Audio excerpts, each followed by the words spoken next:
Hi, hey, hello, and welcome to another episode of a Colts podcast. My name's Brandon. I'm joined here by your co-host, my best friend, Andrew Moore. Andrew, every single episode, every day that goes by, it's a little less depressing. It hurts a little less. But we are still watching the playoffs from home. Colts are watching from home. We're not a part of it. That stinks. But again, every day is easier. Every day it's farther away in our memory. How are you? How's your day been? What's going on? Hello, Bailey Savage. Hello. You're not wrong. It's getting the poison, as Chris Ballard would say, the poison is starting to go away. But I mean, it certainly hurts that the Colts aren't in the playoffs. Been doing well. I'm starting to get into the film, starting to look at draft prospects. One of my favorite times of the year. Started to watch some offensive lineman tape last night. So I know that's something that you enjoy doing as well. Incredibly fun. I really enjoy offensive lineman tape. I enjoy talking about offensive linemen during draft time. I think that's a lot of fun to talk about guys who are gigantic, and we really get into how big their hands are. And, I think this is the year that their arms are. This is the year you're going to dive right into all the draft stuff. But yeah, I mean, it's the off season. It's kind of weird. The Colts are in this limbo right now, where free agency is still almost 2 months away. But there's just so many questions surrounding the Colts, and the Colts are still contemplating what is going on and what happened to collapse like they did. So I think today's episode is going to be kind of fun to see, just from what we've heard from Frank Reich, Jim Irsay, Chris Ballard, the players, and kind of where we're at as we kind of give our predictions for what's coming up this offseason. Make sure to go follow us at a Colts podcast on Twitter, Instagram, Facebook, at a Colts podcast. And yeah, today's the we're making some early off-season predictions. Andrew doing it while the wounds are still fresh makes a lot of sense. It's why we like to do it. It's why this is the kind of thing I love to do. Andrew doesn't like to do. His idea though, so he can't blame me this time around. Bailey Savage, again, hello. You put on your patient pants. We're about to get into it here. So off-season predictions. Anything's fair game here. Like you said, we've heard from Frank, we've heard from Chris, we've heard from Jim Irsay twice, once right next to a jet engine. Incredible setting to record a video. He's definitely made for business. He's not made for performance, unless he's doing some rock and roll. But it just kind of gave a little extra juice to some of the things we talked about last week, Andrew. So let's get into it. You wanna bullshit coin toss, apparently, and you get to go first. We're each going to give 3 predictions, maybe talk about what we think of the other prediction. So let's get started. Andrew, your first prediction for the Indianapolis Colts offseason is? So Bailey Savage, our main person in the chat this evening. First question. Been ready for hours. Yeah. The question is Carson Wentz, or will Carson Wentz be playing with the Colts next season? My first prediction for the 2022 offseason is Carson Wentz will not be the starting quarterback for the Colts in 2022. And here's why. Today I put out an article for Wednesday saying that, I mean, showing the good that Carson Wentz did throughout the season. And while people are upset on how he played, I mean, if you're looking at this objectively, you can't deny that he did have some bright spots throughout the year. I mean, he was very good in the RPO game, in play action. He was very good on the deep ball. We saw, I mean, the wide receivers raved before the season even started about his ability to throw the deep ball, and that certainly showed throughout the season. But here's some things that have just stood out to me, especially over the past couple weeks here, from the guys at the top, from Jim Irsay, from Chris Ballard, Frank Reich. And number one is just how non-committal they are about Carson Wentz. I mean, you look back at what the quarterbacks that have been with this franchise for the past couple seasons. And the way they've talked about Carson Wentz is just so much different than how they talked about like Phillip Rivers, for instance. Last year, Frank Reich and Chris Ballard both endorsed Phillip Rivers coming back and being the starting quarterback for this team.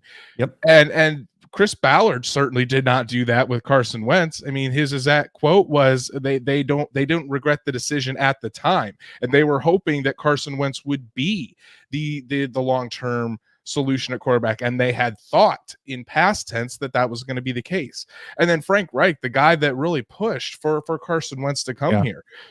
Frank Reich, before the season started and when the Carson Wentz trade happened, he said, "I love sticking my neck out for guys that I believe in." Frank Reich didn't even commit to Carson Wentz being the starting quarterback. And I think that comes from Frank Reich being honest with himself, being honest and see that Carson Wentz just wasn't good enough this year.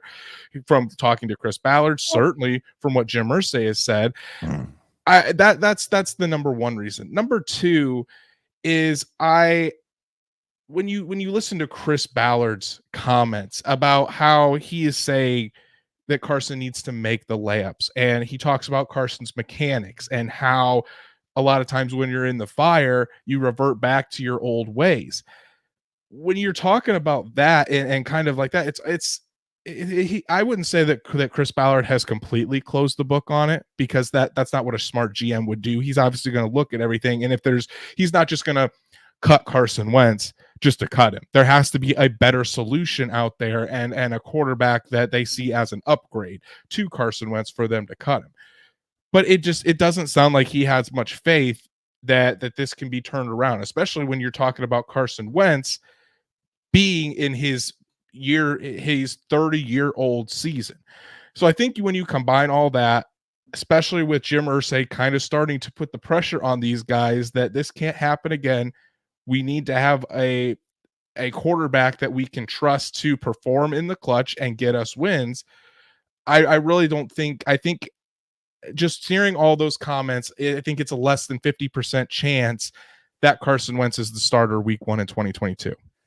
And the one thing you mentioned that makes me, I just feel a little baffled is that Frank didn't stick his neck out for him.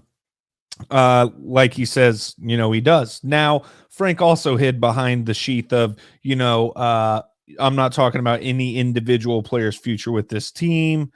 In regards to that, there's some talk in the chat about, if Dietering says, if you can't get a Watson Wilson car, you got to stick with Wentz. Still has a lot of huge upside. It's in this comment, Tyler, sorry, bud. I know they don't dictate, but at the end of the day, they also can just straight up say no. So they can just make him sit another season. But that tip on most of these, we're gonna give our opinion. Of course, Andrew, back and forth on each other's predictions. But on this one, my prediction just straight up contradicts yours. So my bold prediction, maybe even, is that Carson Wentz will be the starter for the Indianapolis Colts next year. And a little more from Chris's side of things than anything that stand out to me. Now, I know Frank or Jim Irsay's putting on the pressure, right?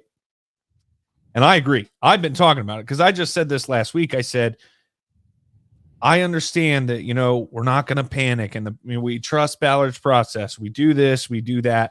But at the end of the day, eventually he can't keep saying, we're not there yet. We're not there yet. Eventually we need to get there or I'm done. I'm done trusting in Ballard, believing in Ballard. So the way he was talking, there are certain things that stood out like, oh yeah, for sure he's gone. But one comment, and of course the dogs are going to go nuts. One comment that stood out to me is the Band-Aid comment. No more Band-Aids at the quarterback position, right? Now, if that's the case, we're sitting here talking about a Deshaun Watson. Not in a million years is he going to end up on the Colts. We're just being honest. They're not, no matter what Deshaun Watson says or does, he's not going to the Indianapolis Colts as a trade. For more reasons than one of him just being on the Texans. Yeah. 2, Russell Wilson. Sure. Fun idea. I saw somebody saying something about him coming to Indy. Not going to happen. Russell Wilson is going to end up in a New York City, in a New Orleans, if he's going, so he's going to a big city. Russ wants to wear the sunglasses at night, look cool, be the guy in a big city. That's just period, the end, what's going to happen. He's going to go to a big name team. And then 3, Derek Carr. I mean, just realistically, do the Raiders even want to move on from him? I don't think he wants to move on from the Raiders, even though Gruden's gone and, they built houses next to each other, yada, yada. I don't think Derek Carr is going to want to come to Indianapolis necessarily. So the shortage of options and the fact that Chris Ballard said no more Band-Aids at quarterback, a lot of people took that as a slight at Carson Wentz. But what if it was, I mean, it could have been, that's how he felt about it. But at the end of the day, it's telling too, if we get rid of Carson Wentz, then that was just another Band-Aid. I think that at the end of the day, they're going to weigh their options. We're not going to do anything great in the draft. I just think it's going to be, and I haven't even gotten into the money yet. Okay. And we just discussed a little before. It's really not as big of a hit as it sounds like, but there's just not any other good options. There's no way to improve the situation. The only way to try to improve is to see if a second year with Frank, a full off season, no injuries, no COVID BS, hopefully on both of those things. Can he improve? Can he improve with a whole off season with Tom House? Because again, I mean, he didn't end up with us until what? Free agency, right? So, I mean, that's months from January right now through March. That's 2 more extra months of work that he can put in with the Tom House, with, just talking to Frank. He's not even allowed to talk to Frank Reich before last season, so I just don't think there's enough options out there. I don't think that there's, a permanent option out there. And if we're done with the Band-Aids, then it only makes sense to keep a guy for another season, give him a second-year chance, which Frank Reich's not had with a single quarterback yet. Right. And I mean, you talked about not wanting to the Chris Ballard doesn't want to have a Band-Aid at the quarterback position, but then you look further into that quote. He said, I mean, I would hope to find the long-term solution and have this guy be here for 10 to 12 years. Whether it's Carson, whether it's somebody else, sometimes it just doesn't work out that way. I mean, I could wish for it to happen. I can try as the best as I can, but sometimes it just doesn't work out. So that's the part of that quote that really sticks out to me, is that he's not saying Carson Wentz is the long-term solution yet. He's saying that Carson Wentz very well could be a Band-Aid. He was admitting that. And I mean, you talked about Russell Wilson probably wanting to go to a bigger city, and I would agree. And real quick, let me stop you there because Mr. Josh Fancher here disagrees with me. It's because last year on that imaginary list that didn't exist, even though it did, of teams that he was willing to go to were big city teams. Yeah, it's not that he doesn't want to go out and party. It's more because, I mean, you think of his wife. His wife is a singer, is someone that is known worldwide and wants to be in a big market like that. But so that my guess is that, I mean, and the Colts really don't have the draft capital needed to bring a Russell Wilson to Indianapolis. But the Derek Carr thing intrigues me, and I don't want to get into it too much because we'll probably have a whole episode devoted to quarterback position for the Indianapolis Colts. Yeah. But Ian Rappaport reported after the loss that the Raiders and Derek Carr, there's no guarantee that this continues, because Derek Carr is entering the final year of his deal. It's going to have a big, and the head coaching decision is going to have a big deciding factor in whether Derek Carr wants to stay or not. He's been a big proponent of Rich Bisaccia really going from that interim role to the full-time coach. If that doesn't happen and they don't and Mark Davis doesn't hire a coach that Derek Carr likes, or they bring in a GM that doesn't necessarily want to stick with Derek Carr and kind of wants to blow the team up, I mean, it very well could happen. And when you think about Derek Carr, and while he maybe hasn't lit the world on fire yet, I think he's a better option than a Kirk Cousins if he was on the move, a Jimmy G who's always hurt, a Derek Carr. I mean, we talk about John Gruden being a quarterback guru, but can you really think of any quarterbacks that has been with John Gruden that he's made outstanding? I really can't. No, not in a long time. But we know what Frank Reich can do with quarterbacks. So you imagine Derek Carr in a Frank Reich offense. Yeah. And if the Colts do add weapons, get a left tackle, add some wide receivers or a weapon at tight end like he has in Darren Waller, I think Derek Carr could really succeed in this Indy offense. But we're not talking about that. We'll just agree to disagree about who's going to be the starting quarterback. We'll see who's right. Real quick, a quick because we're talking about Derek Carr finished his last 11 games, including the playoffs, with 12 touchdowns and 16 turnovers. I know. Yeah, I do see that. So it's from our friend of the show. Tweet from a friend of the show. There's not. Shut up, Tyler. It's Get that shit out of my comments. Get it out of here. It's not something that I would say Colts fans should think, oh, we got Derek Carr, we're going to the Super Bowl. But yeah, is Derek Carr the lesser of the evils, or does he give the Colts the best shot to win? I would certainly think so. I think Derek Carr has a lot of upside for sure. We'll talk about that more another week. Andrew, we're up to your next prediction for the offseason. A little less bold. So my next prediction, and this pretty much Ballard kind of confirmed this in his presser, the Colts will sign a veteran pass rusher in free agency. This is something they severely lacked this year. I mean, they decided to go all in on their rookies and their draft picks, and by letting go Danico Autry and Justin Houston, and we saw what happened to this Colts pass rush. They went down in sacks, went down in pressures, and sometimes you need that to let these young guys grow. I think Kwity Paye is going to be a very good player. I think Kwity Paye can be a pass rusher that this Colts defense can build around.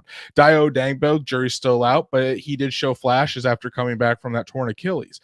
But Ballard even said he did not do a good enough job of getting 8 guys that can consistently rush the passer. And while Tyquan Lewis was doing well, he got hurt. Kamoko Toure showed flashes, but he's not consistent. Al-Qadim Muhammad, he only got like 35 pressures all year. You can't trot that out as your starter on the defensive line. The Colts know that they need a veteran presence and a guy that can really put pressure on opposing quarterbacks. And I don't think they can wait to go out and draft another pass rush, especially when they don't have a first round pick.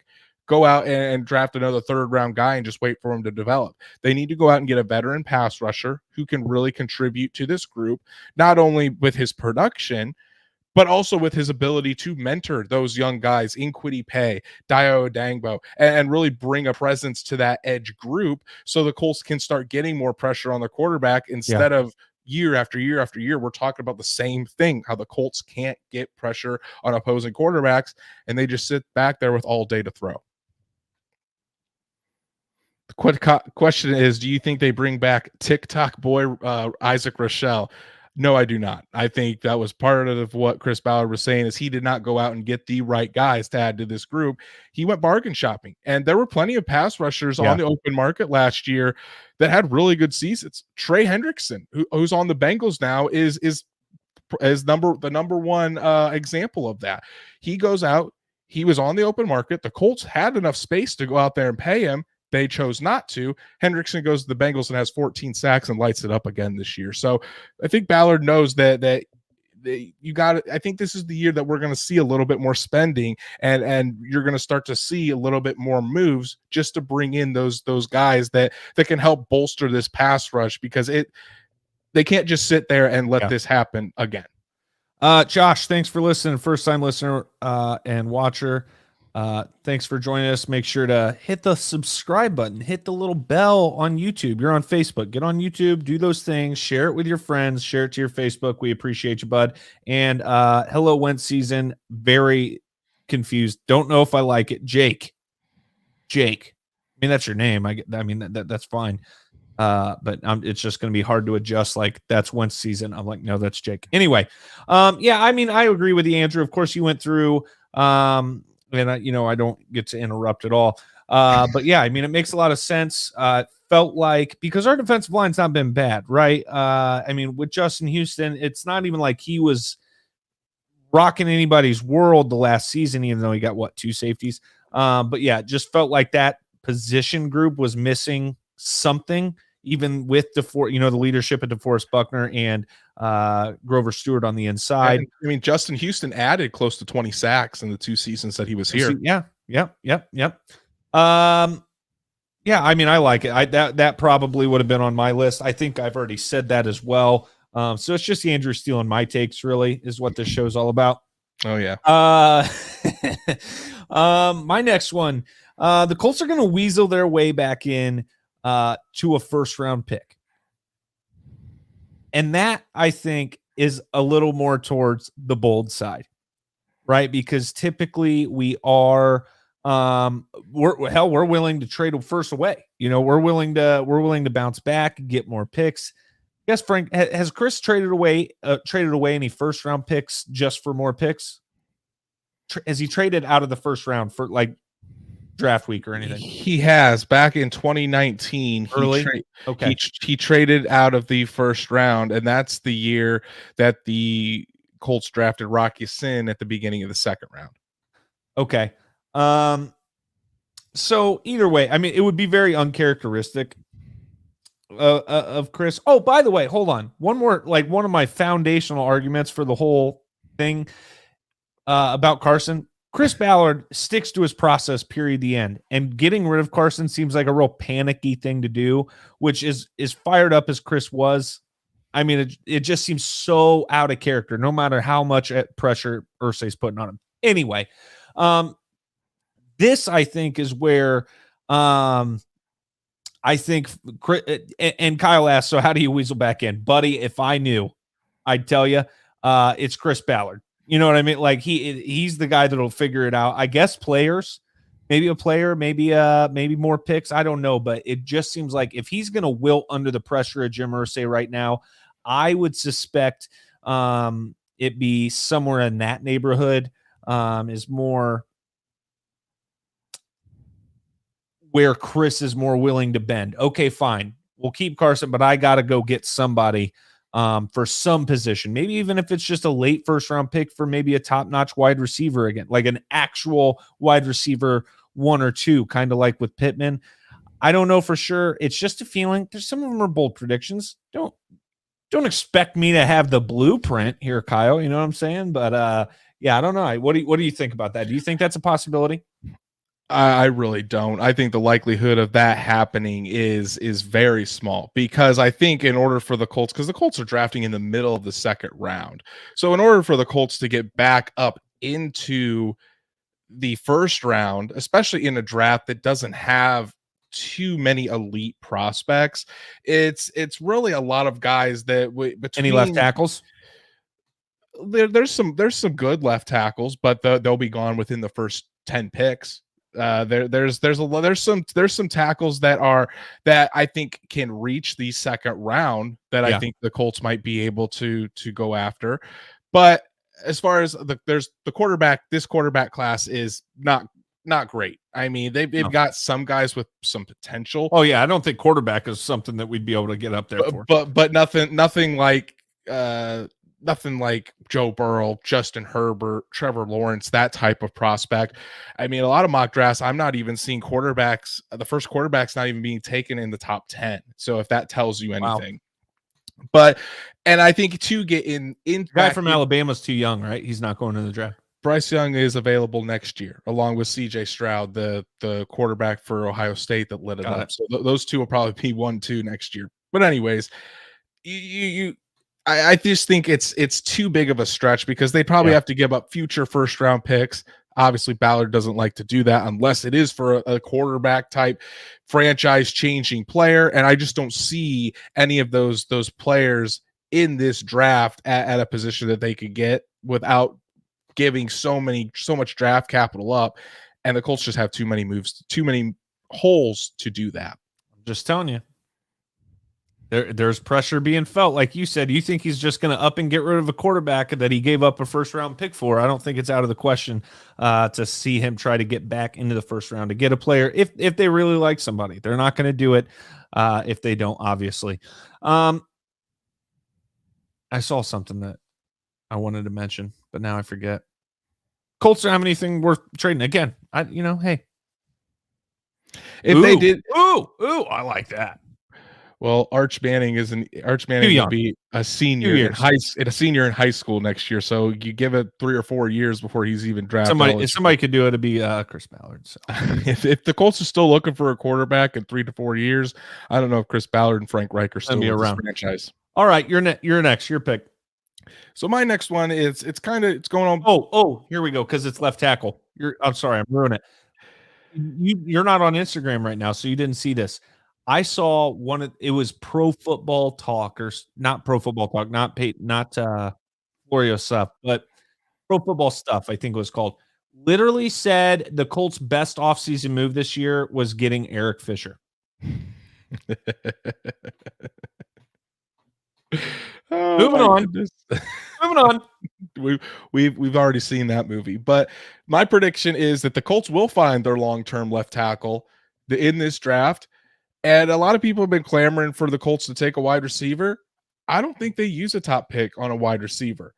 I think that instead they use a higher pick on a tight end this year. So I think that might be my bolder prediction out of these two. But from what I'm seeing, there's plenty of tackle talent. It's a deep tackle draft class. And unlike last year, where we thought there was, but there was a lot of guys that they just gap.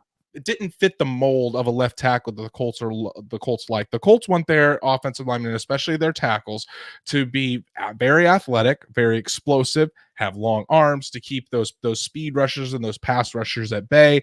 And you do see some guys that are like that'll especially be available in the second round. Now, do I think that these guys would step in and be the starter from day one?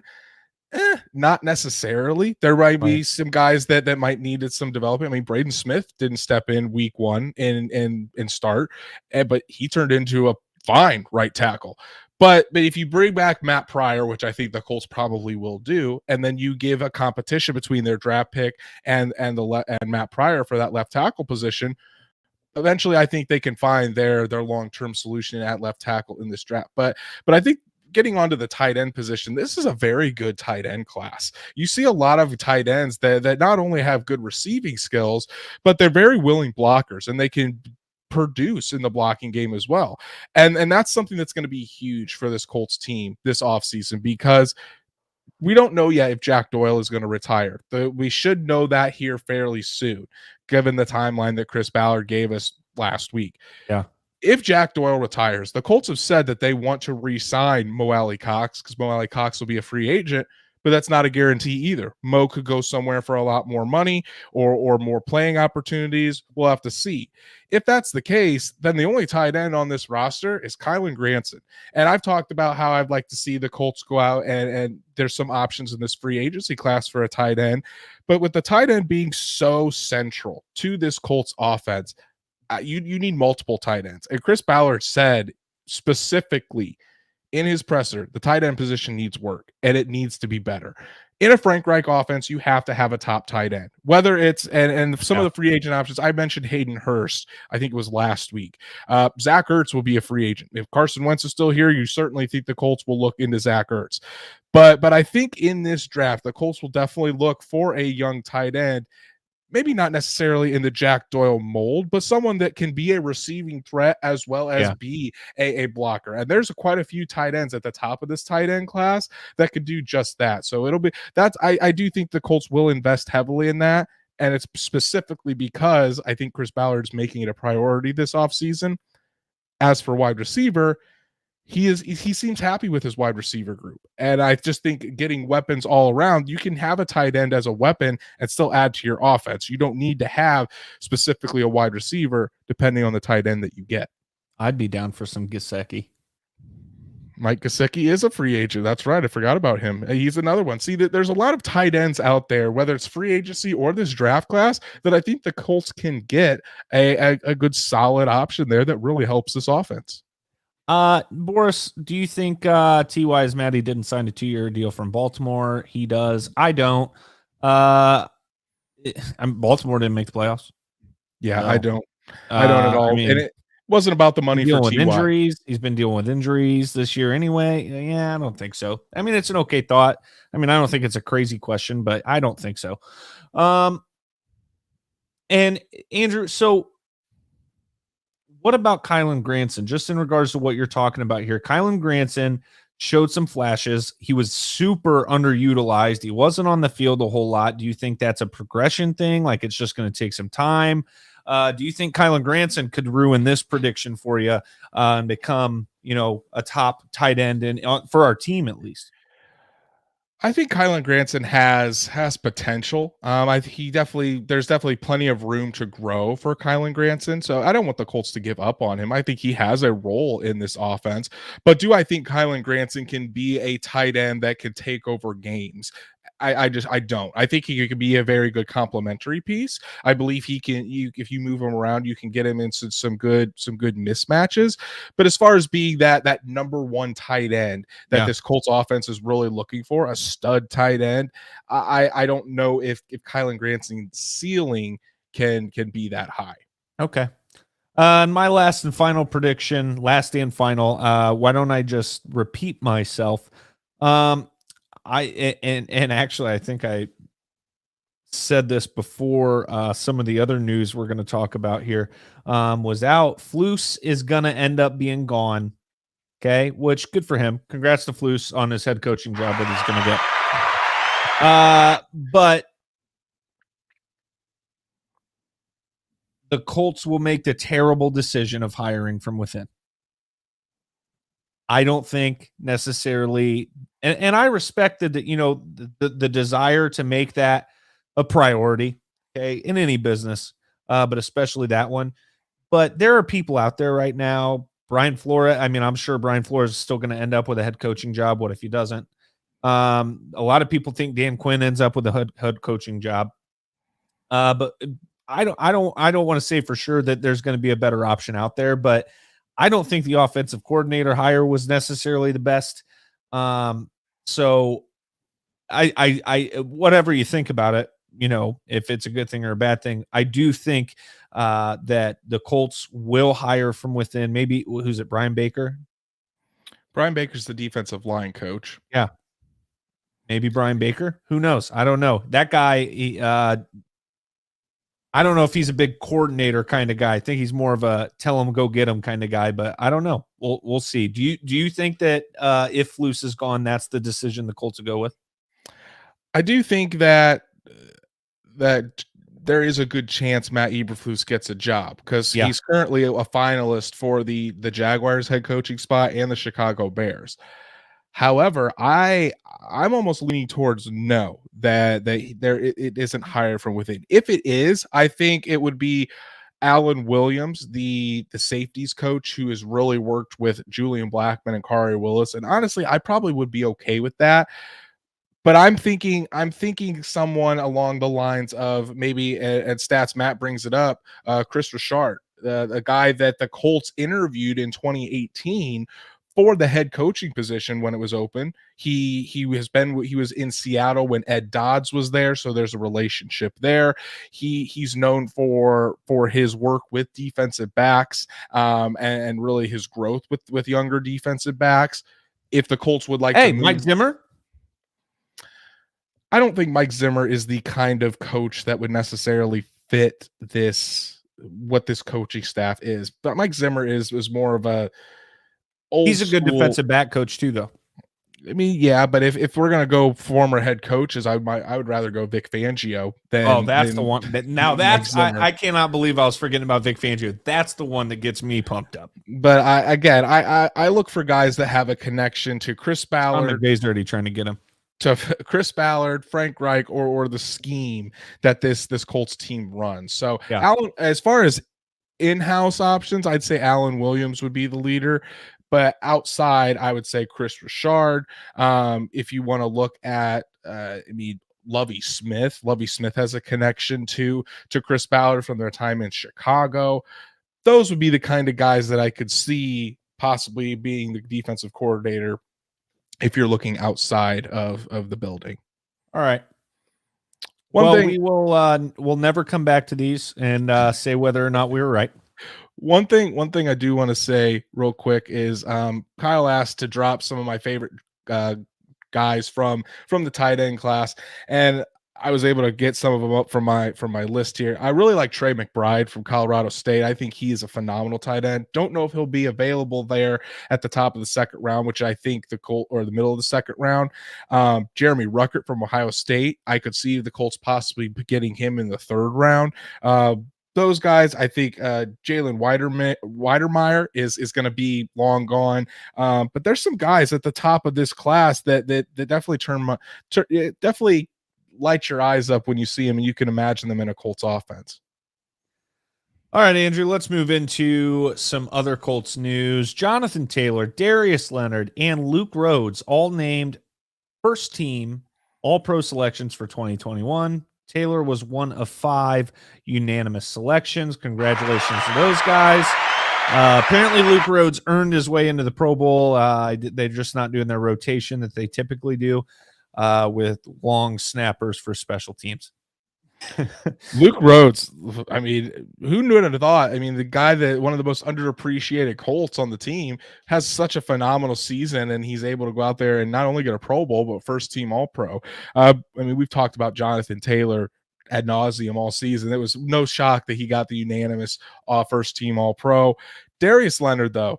So Darius Leonard, notice Quentin Nelson isn't on this list, but Darius Leonard joins Quentin Nelson now as being a 3-time first team All-Pro in his 4th season. The only player that's ever gone 4 for 4 in their first 4 seasons of being first team is Lawrence Taylor. And I think there's a total of 9 guys all time that have gone 3 out of 4 in their first 4 years. So Darius Leonard joining some pretty exclusive group there. Stats Matt joining a large group here and people I dislike. For sure. He's just always raining on my parade. You know, I'm in the middle. We're doing a podcast. He's like, hey, Brandon, the guy you need to score 0 points is scoring touchdowns in fantasy. Just always raining on my parade, Matt. We love Stats Matt. Love Stats Matt, but Quentin Nelson and Ashton Doolin were named second team All-Pro selections for 2021. Not overly shocked about this for Quentin. I'm not either, because even though Quentin was dealing with injuries all year and wasn't his first team All-Pro self, he was still pretty damn good. And he only gave up 1 sack all season again. So still not his best year. I mean, you just expect more, especially those last 2 games. I mean, honest to God, those last 2 games, take last game for Jonathan Taylor, take him out of the MVP talk, take Darius Leonard out of the Defensive Player of the Year talk. I mean, that's how bad the Jacksonville loss was. And Quentin Nelson, I mean, yeah, him in the big 3 in the middle didn't show up those last 2 weeks. It just kind of shows you, though, how our expectations of Quentin Nelson are. Like we say he had a down year, and he was a second team All-Pro. Yeah, pretty impressive. Yeah, absolutely. Jonathan Taylor, Darius Leonard, and Matthew Adams selected to Pro Football Focus's All-Pro first team. Ashton Doolin selected to second team. Kwity Paye selected to All-Rookie team. Hey, congrats to all those guys again. Kwity Paye, I guess, is the only new name on this list. Matthew Adams for special teams. Matthew Adams, sorry, got first team All-Pro. Him and Ashton Doolin actually tied, but I think Matthew Adams had it by just a little bit. So, but I mean, it just goes to show that the special teams unit for the Colts just phenomenal this year. And in regards to what I was saying earlier, this kind of supporting my prediction earlier, my last prediction, Matt Eberflus will have second interviews with the Chicago Bears and Jacksonville Jaguars for their head coaching spots. I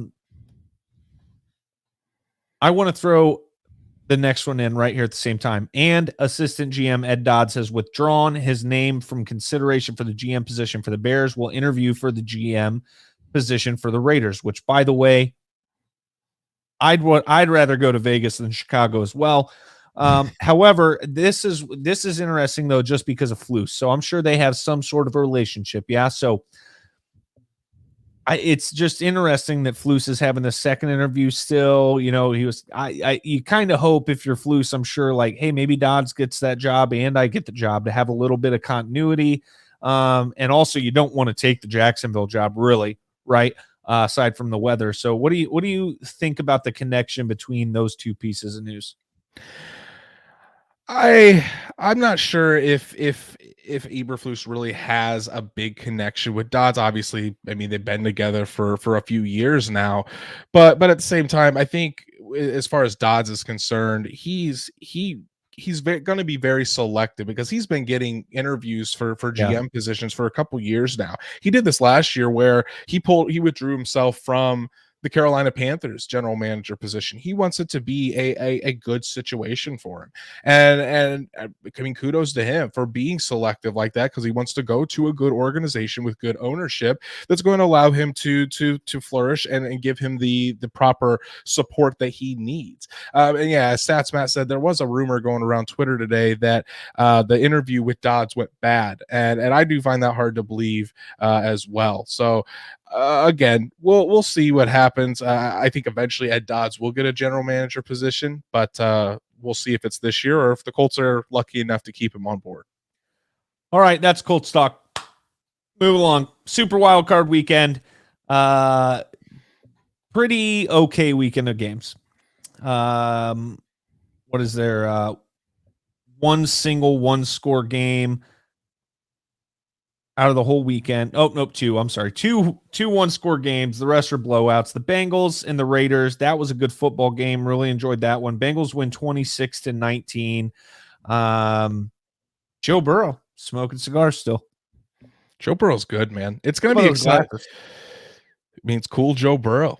The kid has completely turned around this franchise. And I mean, last year before the draft, I was saying that the Bengals should draft Penei Sewell, shouldn't spend that top pick on Jamar Chase. And boy, was I wrong. Jamar Chase and Joe Burrow have picked up right where they left off in LSU. We saw it all year. We saw it in this playoff game as well. I mean, the Bengals are going to be tough this weekend again, going down to Nashville. So we'll talk about that game in a bit. But hey, from what I saw out of the Raiders, I mean, I think personally, Rich Bisaccia should get that job. He did a phenomenal job pulling this team from I don't even know how this team was able to recover from the John Gruden situation, Henry Ruggs situation, Damon Arnett getting released, all of this, just all the bad things happening with this team. Bisaccia kept the team together, and I think he's did a phenomenal job as a head coach. What blows my mind is, I mean, if you remember, I remember, we'll go back to, I don't often tell on myself, but I said the Bengals were going to be last in their division this year. I said I didn't think they did enough to protect Joe Burrow, which they did not. But what Joe was still sacked about, I think 50 times, 55 times, something like that. But what he did was say, okay, look, I'm going to learn how to get rid of the ball quick. Peyton Manning style. I mean, for the most part. And then, the additional piece of Jamar Chase when in doubt, just throw it down. F it, he said in his thing. Jamar's down there somewhere, which, by the way, one of the most epic quotes in a post-game press conference ever, right? But Joe Burrow's the shit. There's no other way of saying it. I love watching that guy play. And honestly, I wouldn't mind seeing them go to the Super Bowl. That would be something. I think we will see that here in our time. And Joe Burrow's going to win the Bengals the Super Bowl. Oh yeah, not this year, but it's going to happen if the Bengals commit to winning. If they really want to win some football games and not just save some money like the cheap owners they are. Bills Patriots. I mean, I wanted to throw this one on while I went to a friend's. We're watching the UFC fights. I'm like, hey man, playoff football's on too, and he's a football fan. It's Drake. But, we were watching the fights, and I'm looking at the score. I'm like, well, I'm not even going to put this up on my phone. 47-17, and that was with a garbage time touchdown for the Patriots. I mean, Josh Allen, holy shit. I am going to really struggle with a pick later in this episode because a couple of real hot offenses going at it this weekend. I mean, what do you think? Josh Allen's on another level. Man, he is incredible to go from a guy that was in junior college and not even getting any D1 offers to now easily a top 5 quarterback in the NFL. He has put in the work. Yeah, he has taken his talents. He knows what he's good at, and he uses that to his advantage. The Bills didn't punt on Saturday night against a Bill Belichick team in the playoffs. They didn't punt. They didn't turn the ball over. I'm embarrassed that I picked the Patriots. it's unbelievable what Josh Allen and this team are doing, and they're rolling. I mean, the Bills were my Super Bowl pick. Hey, nobody circles the wagons like the Buffalo Bills, brother. Didn't I pick Bills Rams? I think you picked Bills Rams, yeah. Still alive.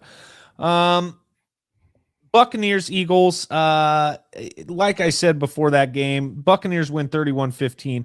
I said before that game, look, if the Eagles hadn't gotten trounced by the Dallas Cowboys in Week 18, then maybe my pick would have been different.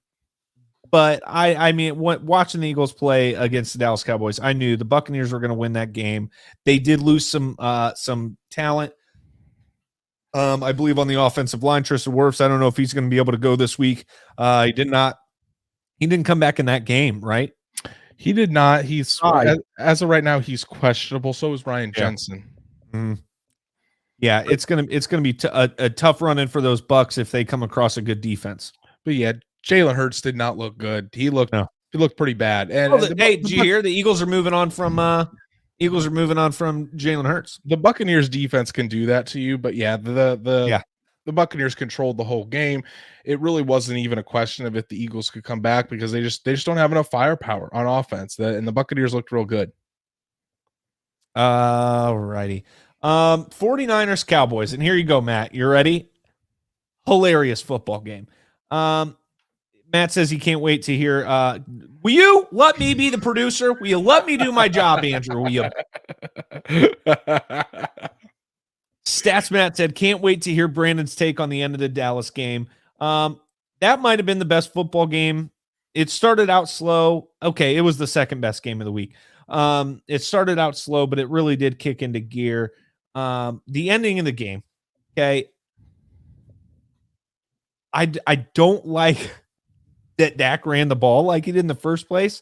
You hear, I think it was Tony Romo. If you do make that run, you can only go X amount of yards. Otherwise, you're taking too long. So Dak should have probably gone down quicker. I mean, you just got to get a chunk of yards, get back up. Let's go. But listen, I think Matt maybe expects me to be ragging on the refs in this situation, which, I mean, maybe a ref should have been there and ready anyway. But the center and the quarterback have to know the rule. I need to give the ball to a referee. A referee needs to place this ball. What is Dak doing? And then Dak even doubles down and he's like, hey, center, put the ball here. Put the ball. What are you doing? Dak blocked the referee. It's the joke about that being the best blocking Dallas had all day. Hilarious. But I mean, what do you want this ref to do? I mean, Dak is a gigantic human being, referee, not a gigantic human being. And then Dak turned around in the post-game press conference and ragging on the refs for that? Like it wasn't his fault and the center's fault? I don't know, man. But yeah, you just don't put yourself in that situation. Yeah, don't put yourself in that situation. I mean, going up against the 49ers, the Cowboys offense didn't do anything the entire game until they're trying to quick pull off this comeback. I mean, play better in the beginning of the game and don't put it in the referee's hands to win you the game. I hated the play call. I really did, because why are you running it, especially when you don't have a timeout? Do you think that was the called play? I mean, I haven't heard about from the coaches or whatever, but it seemed like it. It seemed like it was a design quarterback draw right up the middle. First of all, I love the classic controversial ending. Refs are sprinting to the locker room. Love Dallas throwing things at their own players instead of the referees going into the tunnel. Do you think Mike McCarthy's going to be gone already and they're going to just up Kellen Moore to the head coaching position? By the way, don't know why people think that guy's a good head coaching candidate. I still don't believe in that kid. Still don't. I don't think so. I think Mike McCarthy does stay, but I do think what I didn't understand is what, and this isn't just with the Cowboys, this is with a lot of teams that I've seen, that they don't know the rules. They don't know the rules to give it to the referee and have them spot the ball. They try to spot it on their own. And this should be, I mean, they should know this, especially a quarterback and a center. See, it was a called play. Hilarious. This By is Moore. the best. McCarthy said it was a called play by Moore. Said they practiced it all season and it never failed. It didn't fail. It was just stupid. It's a dumb play. It was a terrible decision for time management, which, by the way, McCarthy's been questioned about all season long. Right. And the thing is, too, but like I was saying, I mean, you got to know the rules.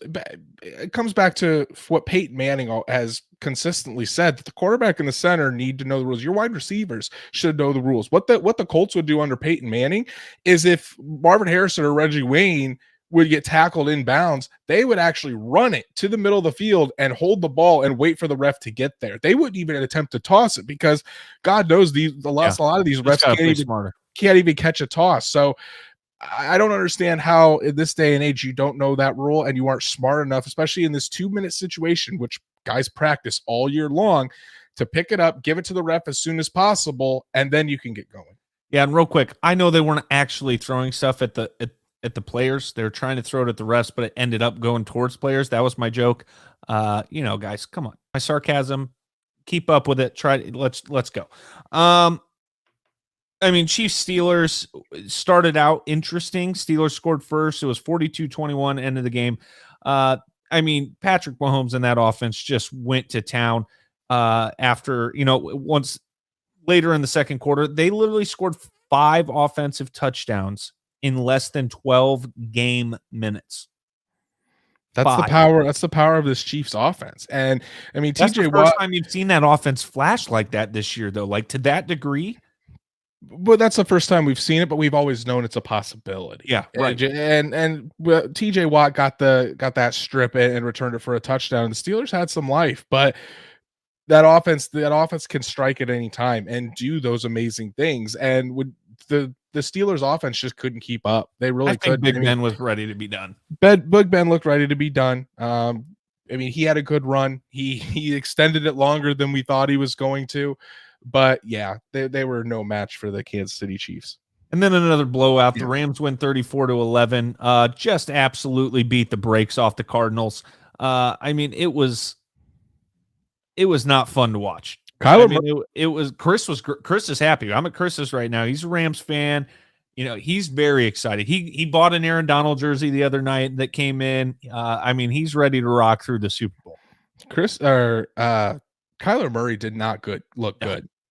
He pulled a Carson Wentz trying to toss it from the end zone, got it taken for a pick 6, and really they haven't looked good since even before the Colts played them. They started out hot, but they really fizzled towards the end, and that's something that this Cardinals team is really going to have to look at in the offseason to figure out what happened. Otherwise, you're going to have a lot of these guys, a lot of older guys that are injured, and it's not going to pan out next year. All right, let's look at this week's games, I should say. Bengals, Titans. Titans are favored by 3.5. Over-unders 47. Bengals plus 150. Titans minus 170. Andrew, who wins? Who covers? Go.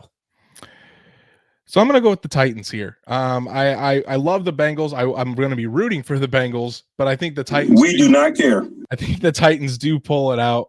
Derrick Henry is back. Obviously, I don't think he's going to take over the game because he's been out for quite some time. But this Titans defense is good. It's very underrated, and I think it's going to give Joe Burrow some trouble. Like we said, he still gets sacked at a very high rate, and when you have Danico Autry, Jeffrey Simmons, Harold Landry, those guys get after the quarterback. Bud Dupree, it's gonna be tough for Joe Burrow. So I don't think they have much of a secondary though, right? I mean, they got All-Pro Kevin Byard, that safety there. What was the spread again? 3.5. I'll say the Titans cover that. We're going opposite, pal. Bengals are covering. Bengals are winning the football game. I mean, I hope so. But that's my one. That's my pick. That's who I'm going with. I'll put money on it.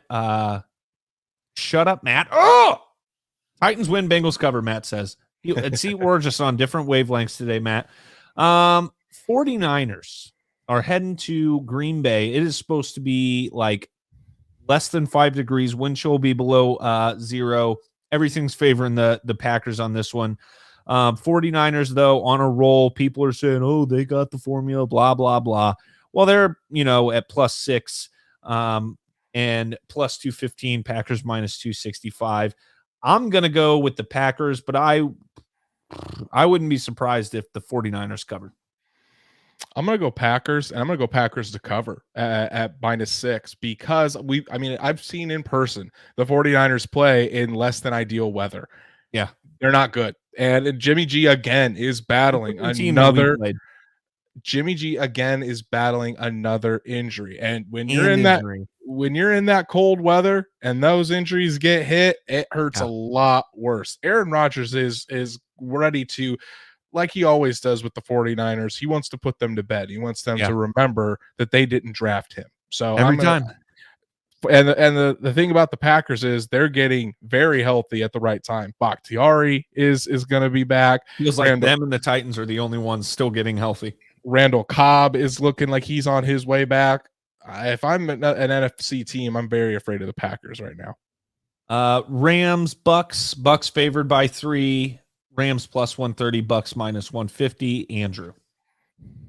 I'm going to go with the Bucks, and I'm going to go with the Bucks to cover. I think the Rams are going to run into a buzzsaw, and it's because I think the Buccaneers are going to stop the run, and Matthew Stafford has been playing better because the Rams have been able to get the run game going, but you can't run against this Buccaneers team. You just can't. And then you put all the pressure on Matthew Stafford. You're going to try to get after him and get pressure on him with Shaq Barrett and Ndamukong Suh, Vita Vea, Jason Pierre-Paul. I think the Buccaneers are going to do it. What was it? Would you say the spread was 3.5? 3. I'll take the Bucks and I'll take the points. I'm with the Rams. My Super Bowl pick. I can't give up on them now. And the thing is, it's their defense and Von Miller. People were talking on Pat's show on Tuesday with Ian Rappaport that Von Miller he's in better shape right now than he was at the beginning of the season. And that would make sense if he was coming off that injury and whatnot. Shut up, dogs. Why? Sorry about the dogs. My sister's annoying dogs are here, so it's just way worse now. But yeah, I think that defense balances things out for the Rams, and I like the weapons on the Rams side of the ball right now on offense more than I like the weapons for Tampa Bay. So I'm going to go with the Rams. Bills +2.5, +115, Chiefs -135, over under at 54. Go ahead and hit that over. That both defenses have been good this season for the most part. Both of these offenses seem to be on a hot streak right now. Who knows? Maybe the under hits. I don't know, but it's going to be a hell of a football game. Andrew, I don't want to. I'll go first because you went first last time. I'm going with my Super Bowl pick. Fuck it. I don't want the Chiefs to be in the Super Bowl again. Sorry, I love Patrick Mahomes. I don't even mind the Chiefs, but I want Buffalo and Josh Allen to head to the Super Bowl. So I'm going Bills. What is that? 3 upsets, 4 upsets I picked? 3? Hey, you might win a lot of money if you do that, but I'm right there with you. I'm circling the wagons. I'm on the Buffalo Bills, and I just think, we just talked about it. The Chiefs, we haven't really seen that explosive, dominating offense all year except against Pittsburgh. Well, they're going up against a Bills defense that's a lot better and going up against Josh Allen, who is playing the best football of his career, in my opinion, right now, coming off the best game of his career. So I fully expect it to be a high-scoring game, but I do think that the Buffalo Bills are going to be able to pull it out in the end. And I think it's not necessarily going to be Josh Allen, but I think it's going to be a big play by this Buffalo Bills defense. Love it. Can't wait. I'm going to miss some of the games on Saturday going snowboarding, but I'll still get a good look at it. News around the league. Seahawks quarterback Russell Wilson plans to explore his options this offseason per source. Well, that's just the opposite of what he said. Now, how is that possible?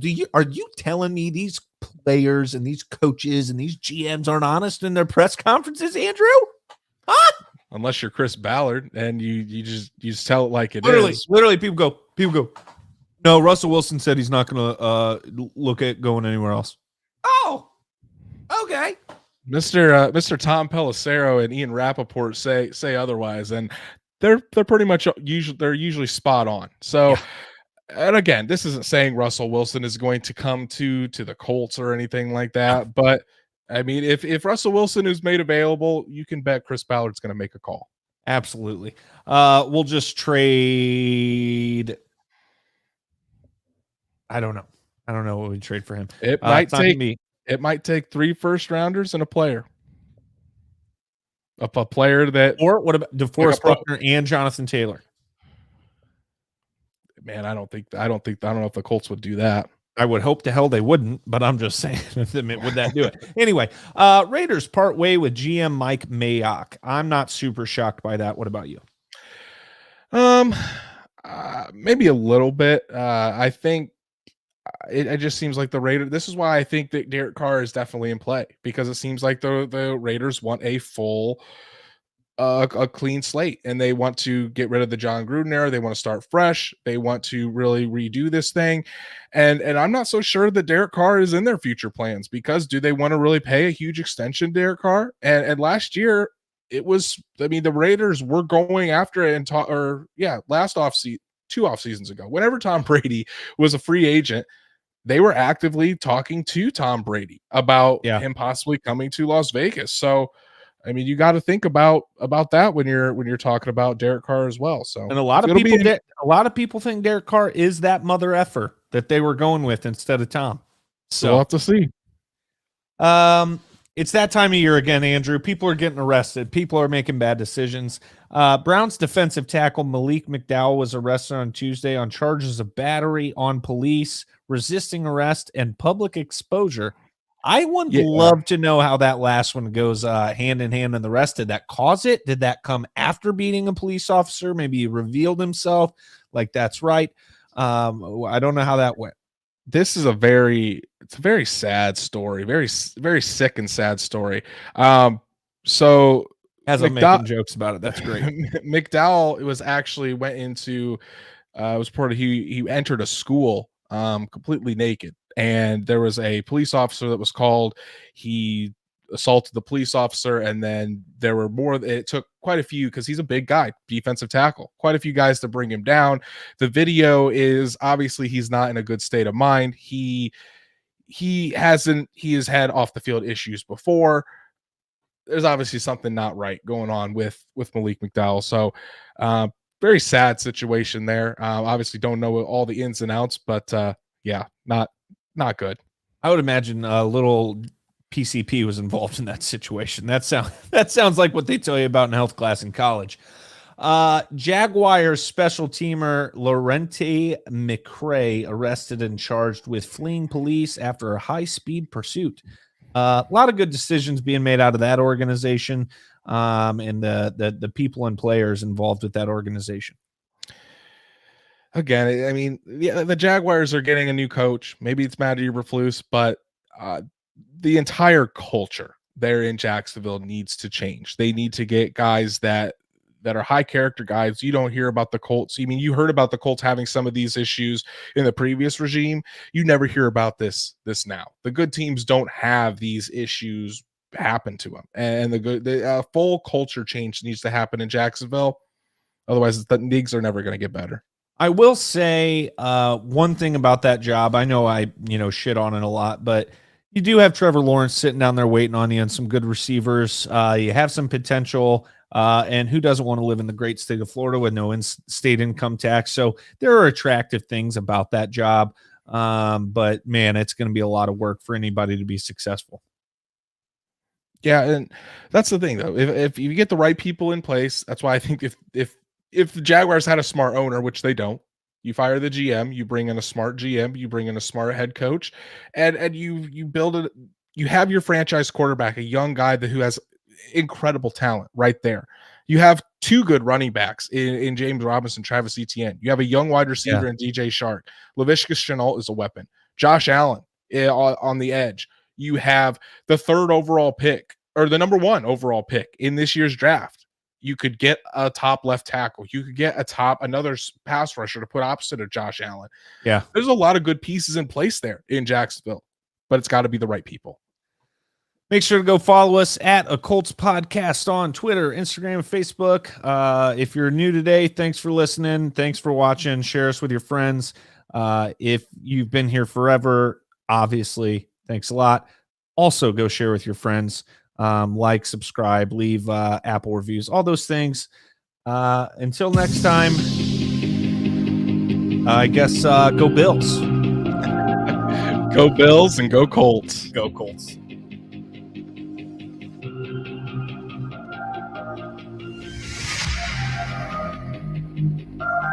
Let this moment become a cherished memory. And then remember, a legacy is only worthwhile when there is a future to fuel. God bless you, and God bless football.